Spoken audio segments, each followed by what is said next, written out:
So one of the first things I'm going to ask you to do, because I'm already asking you for favors even though you just tuned in, is if you could hit the like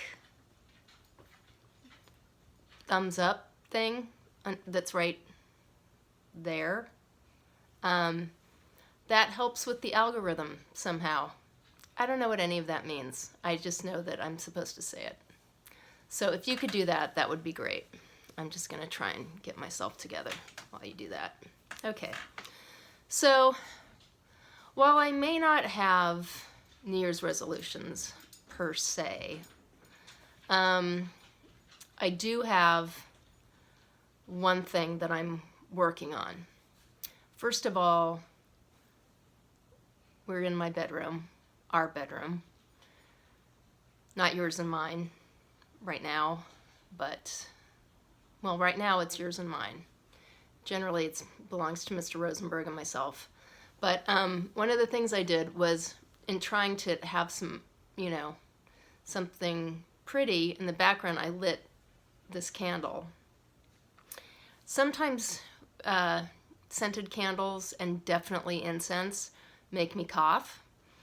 So if I start choking on the ambiance, then it's just my own fault. So anyway, one of these things I'm thinking about with the new year is about my reading situation. Now, I'm in a book club, and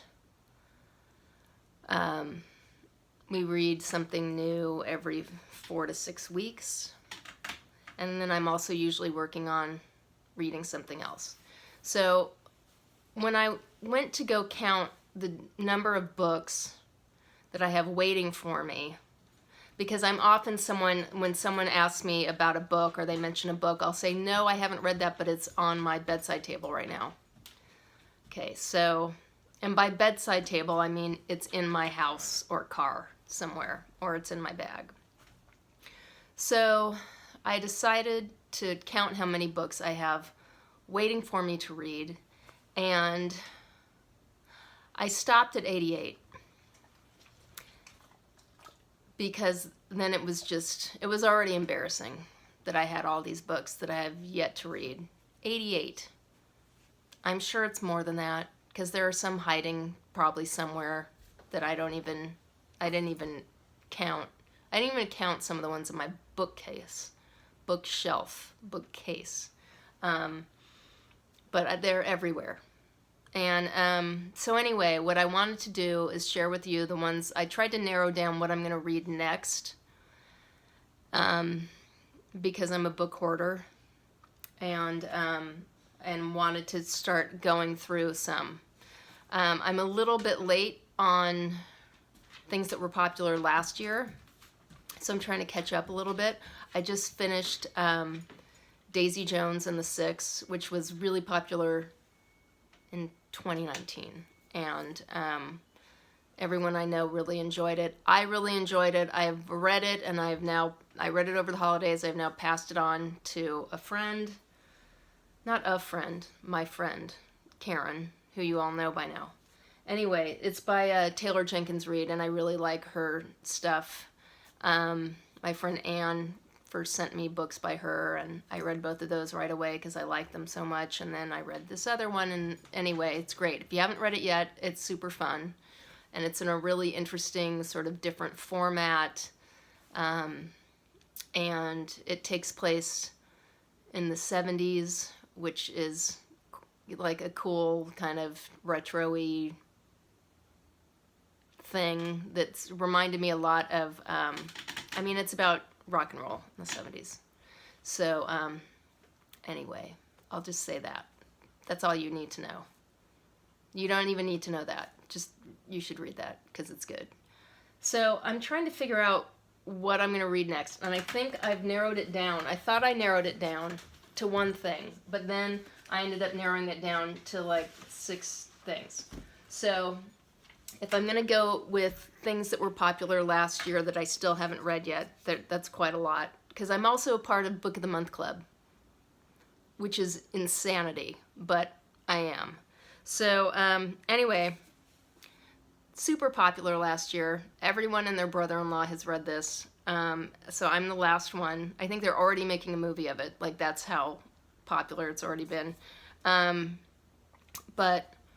my Uncle Jim even recommended it to me, who I think he's like 90, maybe? Late 80s, early 90s. And he's a big reader. He loved it. So I think that's next. I have another Taylor Jenkins Reid book from last year that I haven't read yet. I think it's last year. Maybe it was the year before. Anyway, The Seven Husbands of Evelyn Hugo. Have you guys read this? Have you? I'm interested in that because it's by her, and I like her so very much. I got this one I really wanted it, and I got it for Christmas from my in-laws. Patti Smith's Devotion, and I believe, from what I know about it, she writes about making art, and I love those kind of books. It's about her being a poet, and anyway, she's fantastic. Everyone knows Patti Smith, and she's amazing, obviously.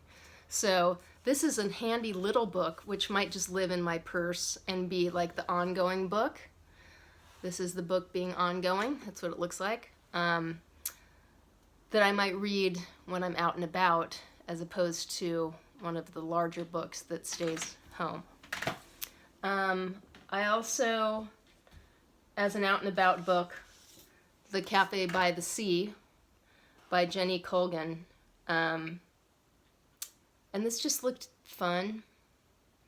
I mean, it's pretty, and it just looked like a fun, easy read. And I don't think I have talked to anyone who's read it, and I don't remember why. It must have been on somebody's list, maybe Modern Mrs. Darcy or something, someone who read it that liked it. I just can't remember who told me I should read it, but I like the idea of The Cafe by the Sea. I'm also going to read, this was from last year too, This Tender Land by William Kent Kruger. And this one, it sounds kind of heavy, but it has to do with, it takes place in the 30s, and it has to do with Native Americans and how parents were separated from their children, and it sounds sort of topical in a way that it could only be now and in the 30s. And that sentence didn't really make sense, but what I'm saying is it's reminiscent of things going on now.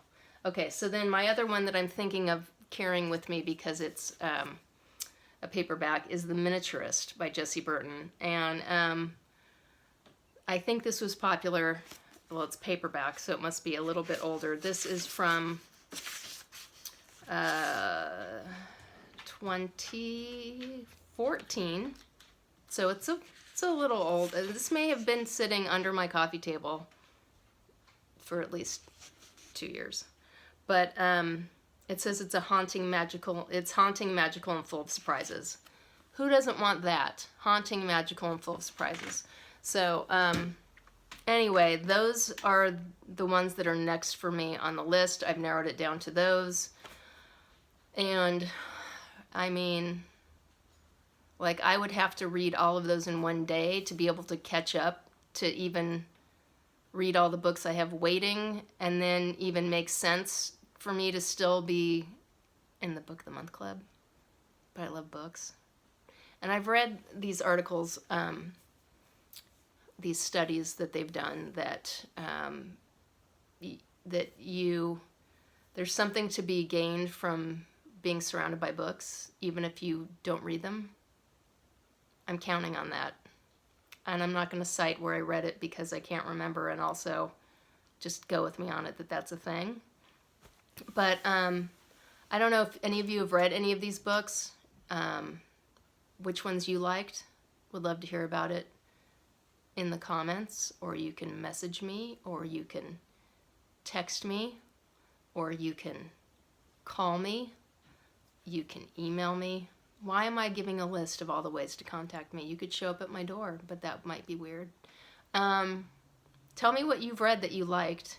Tell me what you think I'm missing that I should add to this stack of 6 books that I'm somehow going to try and get done in the next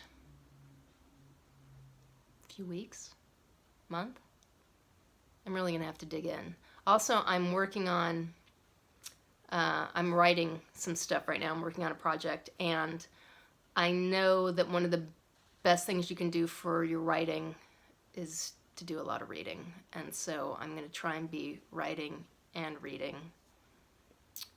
along with the thing I love, which is YouTube videos. I should say things. My YouTube videos of personal finance advice and dumpster diver videos. Okay, so anyway, made it through the candle, made it through the video, made it through the list.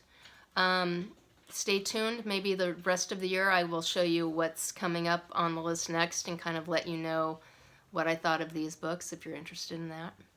And tell me what's next for you. What's on your bedside table? Book-wise. Not like your keys and stuff. You could tell me that too if you want. Now I'm rambling. Okay.